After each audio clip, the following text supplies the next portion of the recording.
Ilahi anta maksudi wa ridhaka matlubi a'tini mahabbatak wa ma'rifatak. Bismillahirrahmanirrahim.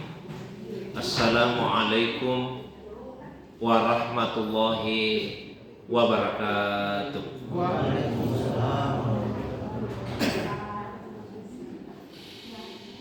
Alhamdulillahi rabbil alamin wal 'aqibatu lil muttaqin wala udwana illa 'alal zalimin.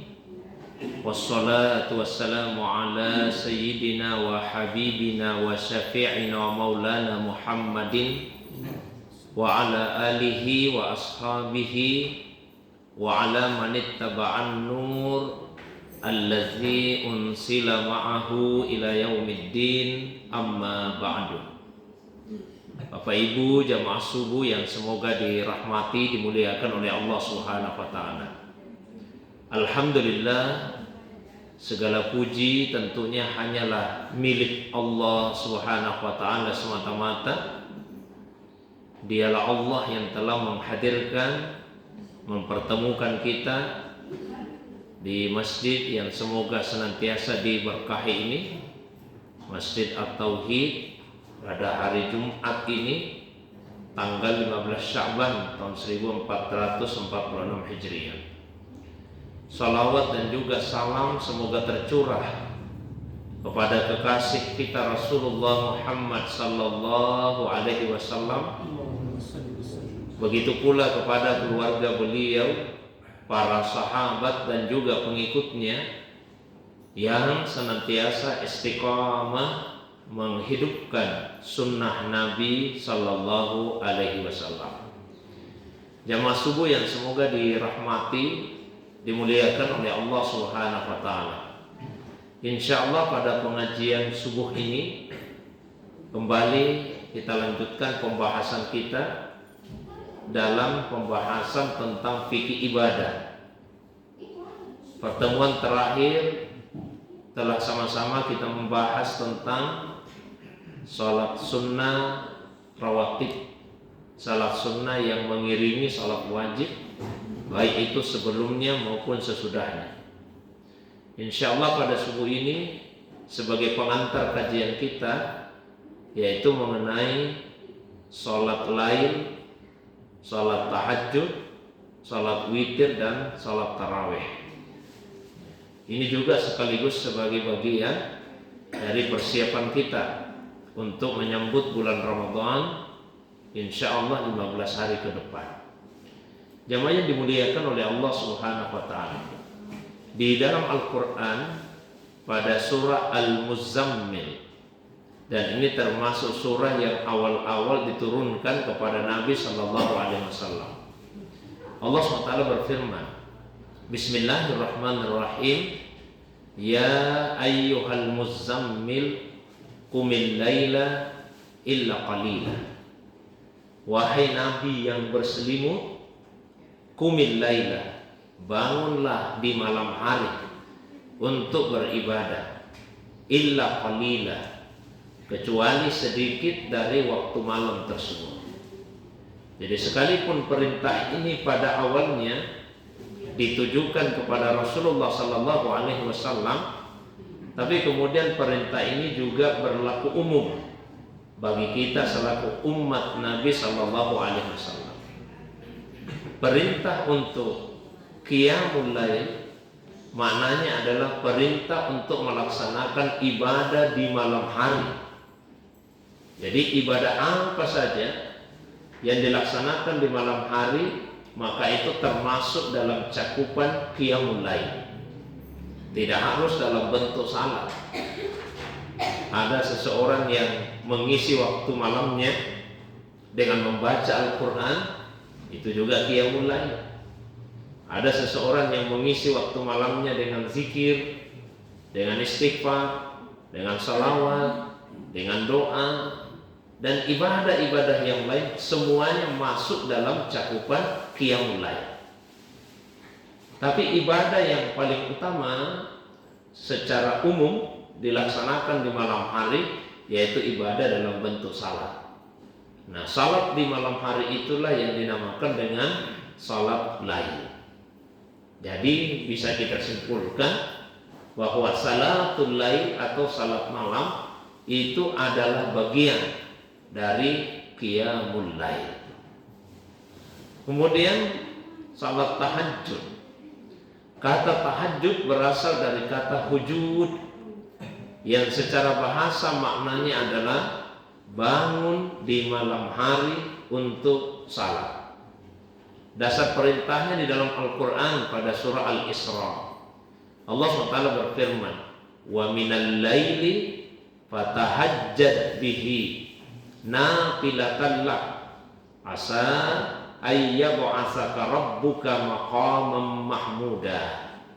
Wa minal lail, dan pada sebagian malam, fatahajjad bihi, hendaklah engkau tahajud, bangun untuk salat, nafilatan lak, sebagai tambahan bagimu, asa ayyab'atsaka rabbuka maqaman mahmuda, niscaya Allah akan membangkitkanmu di hari kemudian dan menempatkanmu pada maqaman mahmuda, tempat yang terpuji. Nah, ulama kita punya 3 pendapat tentang perbandingan antara salat lail, salat malam dengan salat tahajud. Ada sebagian ulama yang berpendapat bahwa salat lail dan salat tahajud itu sama saja. Pendapat kedua menyatakan bahwa salat lail berbeda dengan salat tahajud. Kalau salat lail adalah salat sunnah yang dilaksanakan di malam hari sebelum tidur. Sementara salat tahajud adalah salat sunnah yang dilaksanakan di malam hari setelah bangun dari tidur. Jadi kalau salat lail sebelum tidur, salat tahajud setelah bangun dari tidur. Nah, pendapat yang ketiga, saya pribadi lebih cenderung kepada pendapat yang ketiga ini. Pendapat ketiga menyatakan bahwa salat lail lebih umum daripada salat tahajud. Artinya salat tahajud itu bagian dari salat lail. Tapi tidak semua salat lail merupakan salat tahajud. Di mana letak keumumannya? Salat lail seperti yang saya sampaikan di awal adalah salat sunnah yang dilaksanakan di malam hari, baik itu sebelum tidur ataupun sesudah tidur. Jadi semua salat sunnah yang dilaksanakan di malam hari tanpa ada niat tertentu, niat yang bersifat khusus, semata-mata untuk taqarrub ilallah, mendekatkan diri kepada Allah SWT, itu namanya adalah salat lail. Sementara salat tahajud khusus salat malam yang dilaksanakan setelah bangun dari tidur.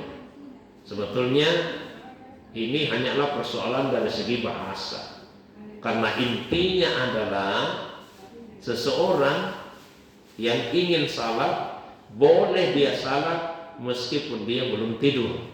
Karena itu yang biasa ditanyakan, apa saya boleh salat di malam hari kalau saya belum tidur? Ya boleh.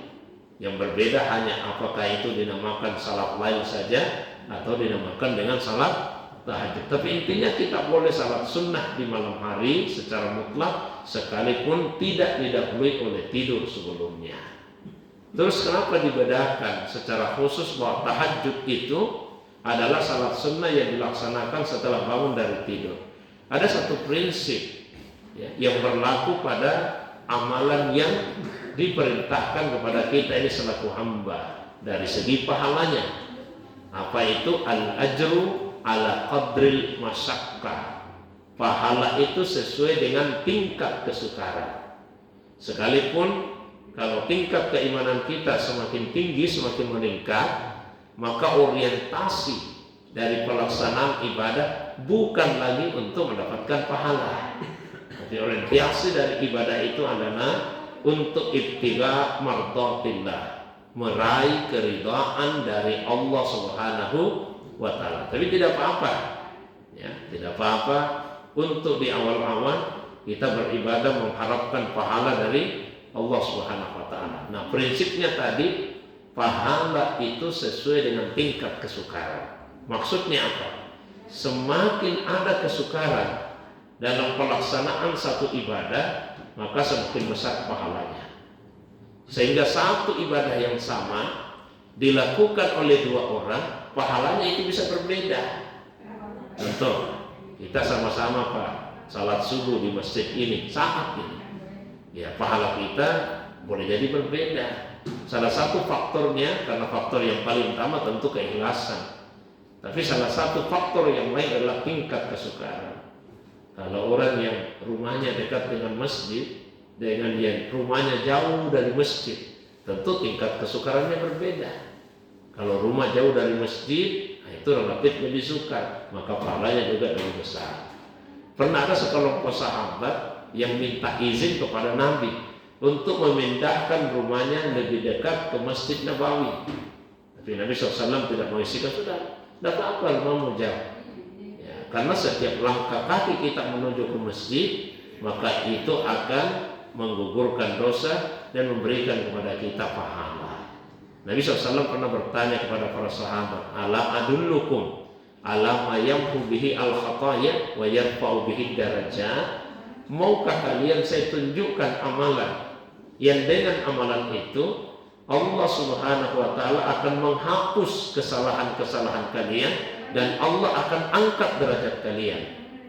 Qalu, para sahabat menjawab, bala ya Rasulullah. Tunjukkan kepada kami ya Rasulullah. Amal apa itu? Nah, Nabi sebut 3 amalan. Yang pertama, isbagul wudu'i alal makarih, menyempurnakan wudhu meskipun dalam kondisi kesukaran. Kemudian yang kedua, intizarus salati ba'da salat, menunggu satu salat setelah selesai melaksanakan satu salat. Nah ini yang paling memungkinkan Pak, menunggu salat isya setelah selesai salat maghrib, karena itu yang agak dekat jaraknya. Nah, kemudian yang berikutnya, kasratul khuta ilal masajid, memperbanyak langkah menuju ke masjid. Sama juga Pak contoh yang lain ini untuk memperjelas kaidah tadi. Ada 2 orang sama-sama menyumbang ke masjid, besarannya sama, 500.000. Katakanlah keikhlasannya sama, tapi belum tentu pahalanya sama. Dilihat tingkat kesukarannya.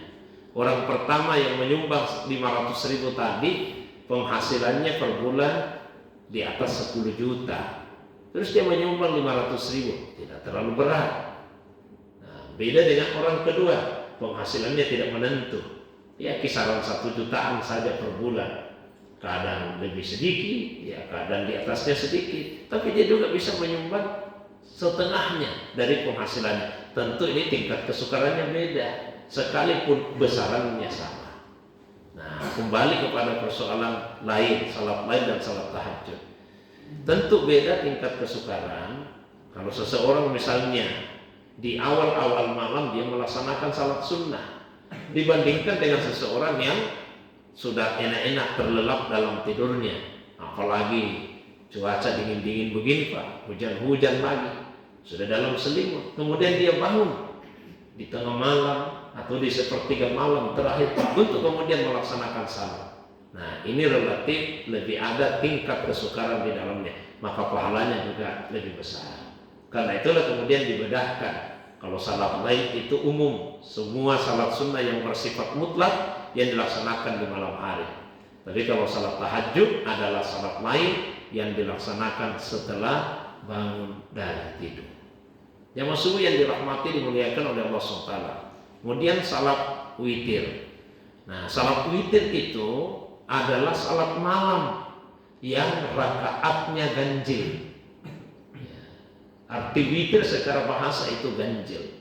Di dalam sebuah hadis Rasulullah SAW bersabda, Innallaha witrun yuhibbul witra. Sesungguhnya Allah itu witir, yuhibbul witra, dan Allah menyukai bilangan-bilangan yang ganjil. Juga diperintahkan fa'autiru ya ahlul Quran. Nah, witirlah kalian wahai para pemilik Al-Quran, maksudnya wahai orang-orang Islam. Nah, salat witir jumlah rakaatnya ganjil, bisa 1 rakaat, bisa 3 rakaat, bisa 5 rakaat, bisa 7 rakaat, bisa 9 rakaat, bisa sampai 11 rakaat. Semua ini ada dasarnya di dalam hadis, baik itu yang bersifat fi'liyah dilakukan oleh Nabi ataupun qauliyah, ya, berdasarkan sabda ucapan Nabi Shallallahu Alaihi Wasallam. Misalnya Nabi SAW pernah bersabda, "Man ahabba ayyutira biwahida falyaf'al." Siapa yang mau witir 1 rakaat, kerjakanlah. Kemudian witir 3 rakaat, di antaranya misalnya diceritakan oleh Aisyah radhiyallahu anha dalam penggalan hadis yang agak panjang. Aisyah radhiyallahu anha, istrinya Rasulullah SAW, menceritakan, "Summa yusalli salasan." Kemudian di akhir Nabi melaksanakan salat 3 rakaat. Jadi 3 rakaat salat witir. Kemudian Nabi juga pernah witir 5 rakaat. Jadi beliau salat malam dulu 2 rakaat salam, 2 rakaat salam, 2 rakaat salam. Setelah 6 rakaat, beliau kemudian witir 5 rakaat sekaligus. Nabi juga pernah witir 7 rakaat. Dari rakaat pertama, kedua, ketiga, keempat, kelima, keenam. Tidak pernah diselingi dengan salam. Setelah 6 rakaat, beliau duduk tahiyat pertama, lalu berdiri ke rakaat ke-7.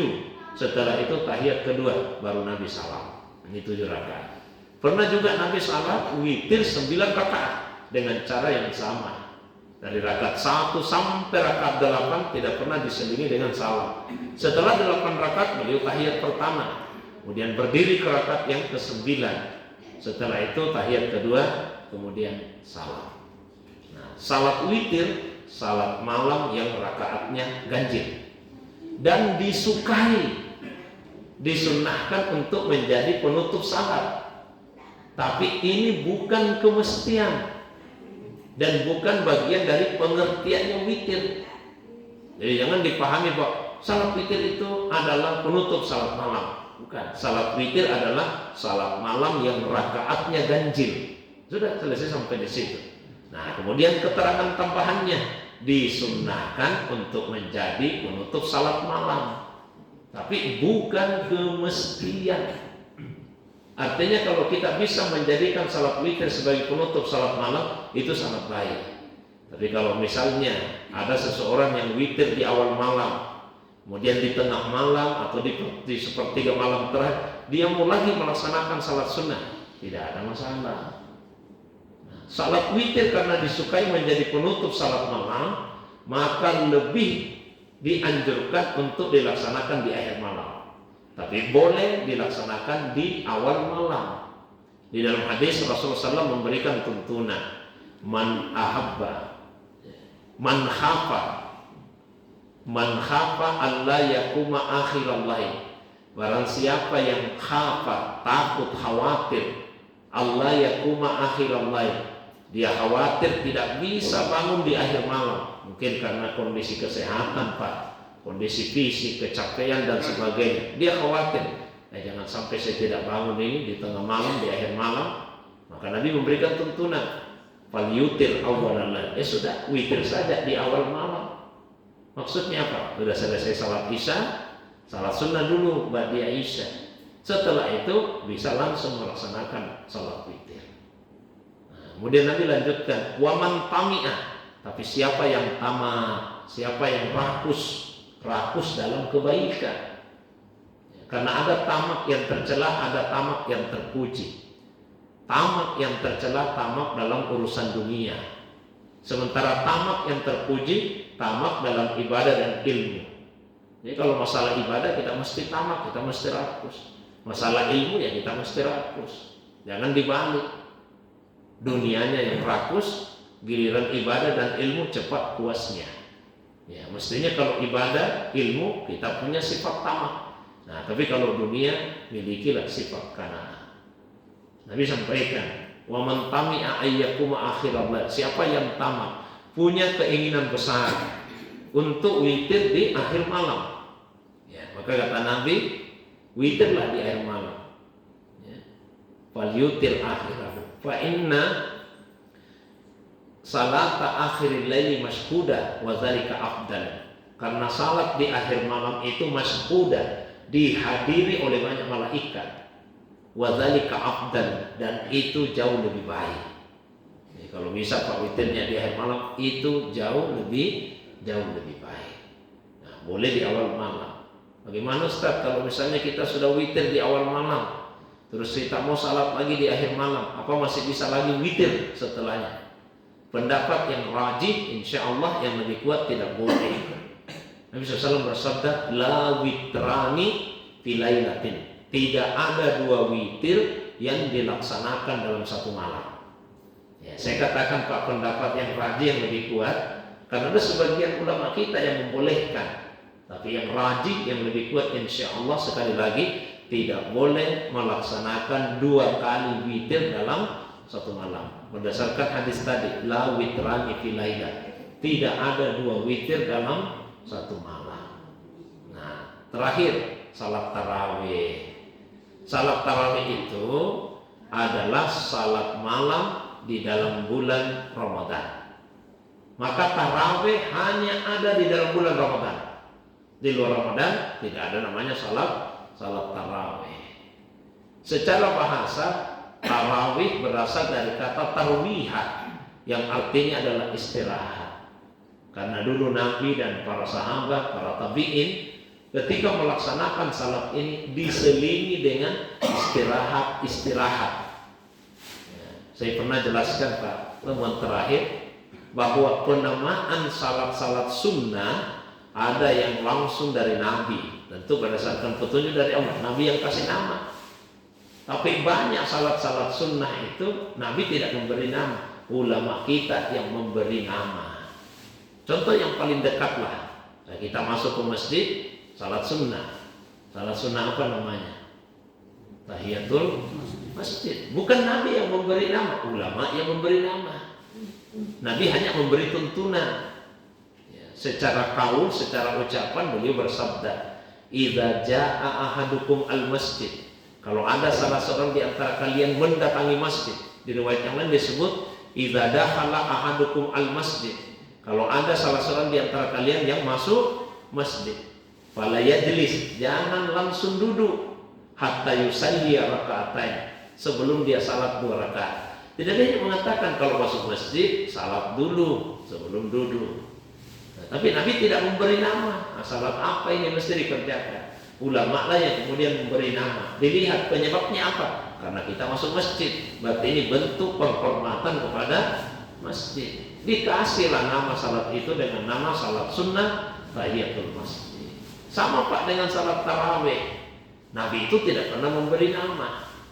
Ya, kalau misalnya ada yang mengatakan Nabi itu tidak pernah salat tarawih, ya tidak salah maksudnya. Nabi tidak menamai salat itu dengan nama salat tarawih. Tapi Nabi menghidupkan malam Ramadan dengan ibadah, salah satunya dengan salat.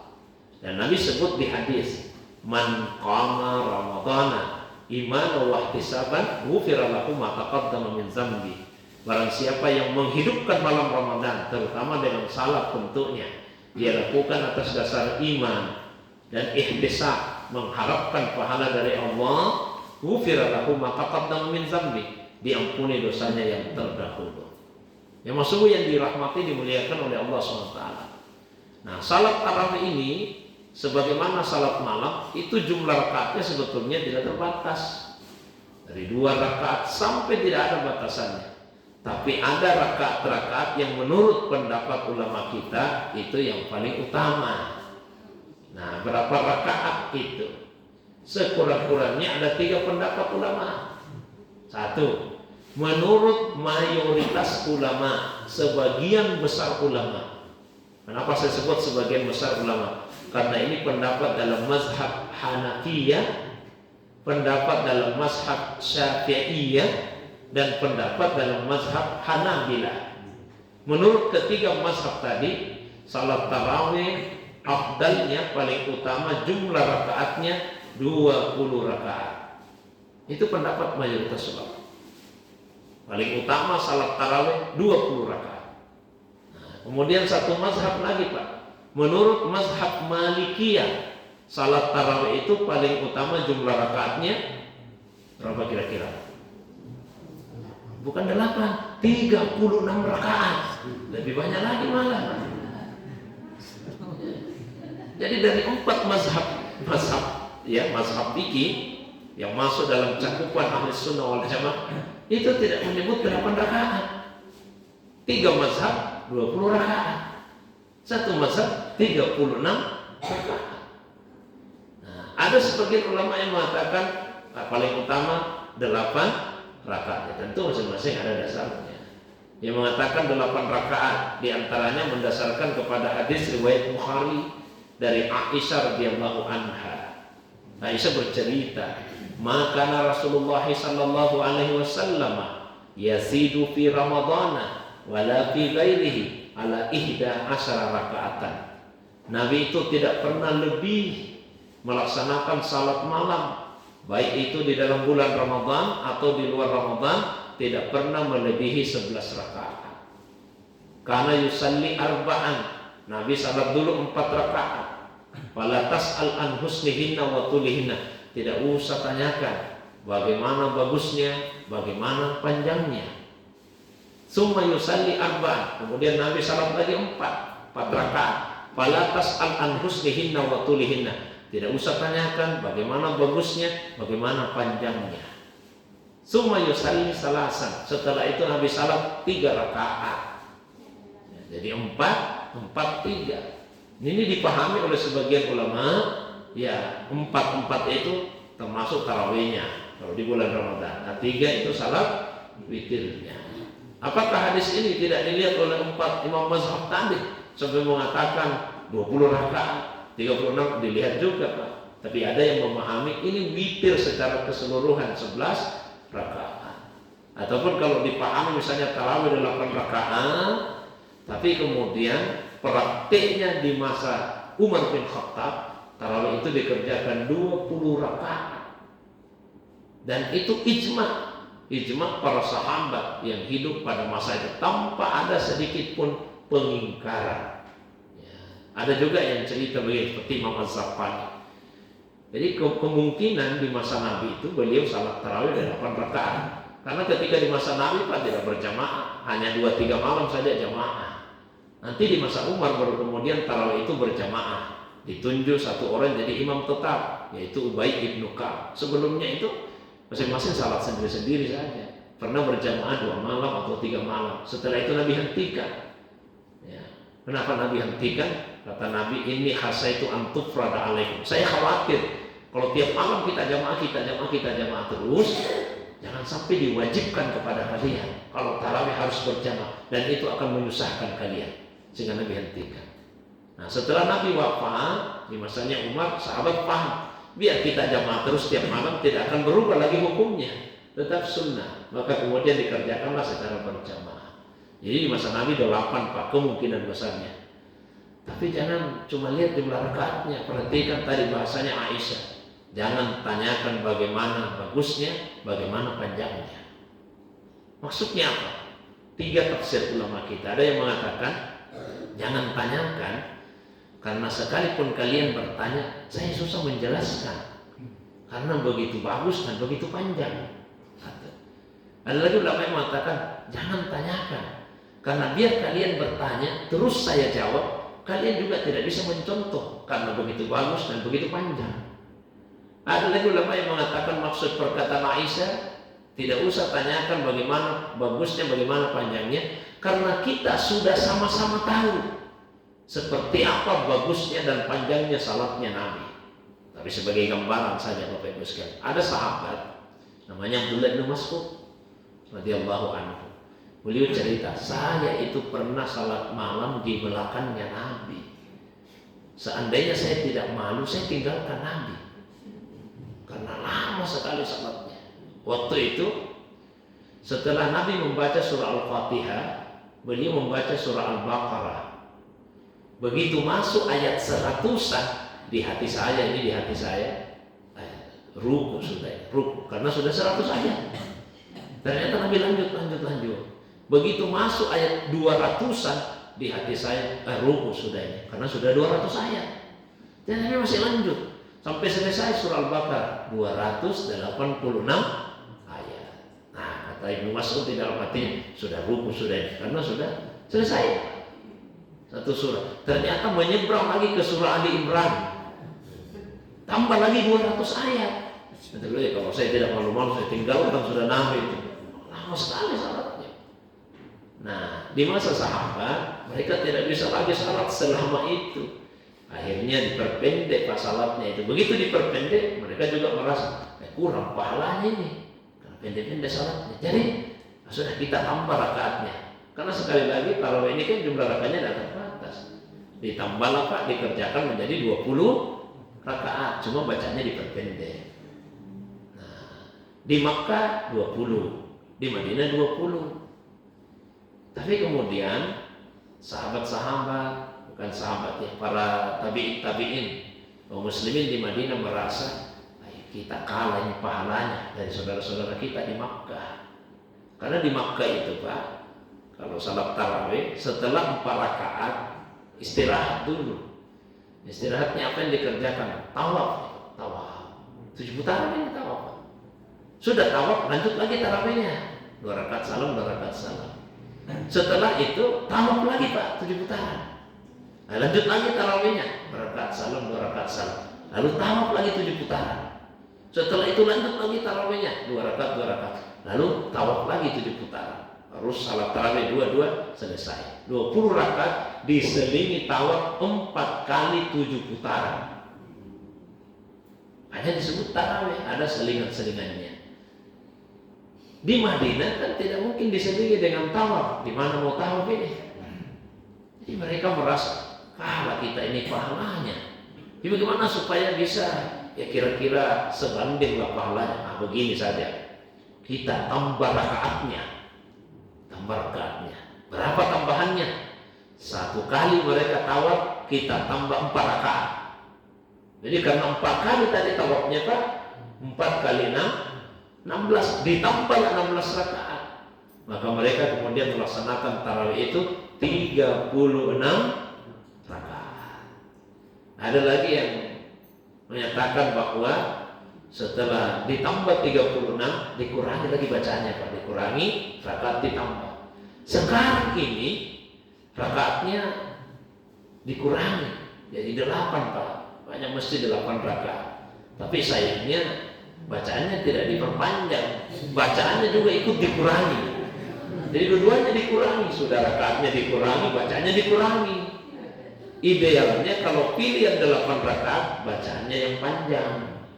Kalau bacaannya pendek, ambil yang 20 rakaat. Tapi tidak apa-apa, yang penting masih salat tarawih saja. Ya, idealnya begitu. Kalau ambil yang 8, bacaannya yang panjang-panjang. Tapi kalau misalnya bacaannya pendek, usahakan sampai 20 rakaat.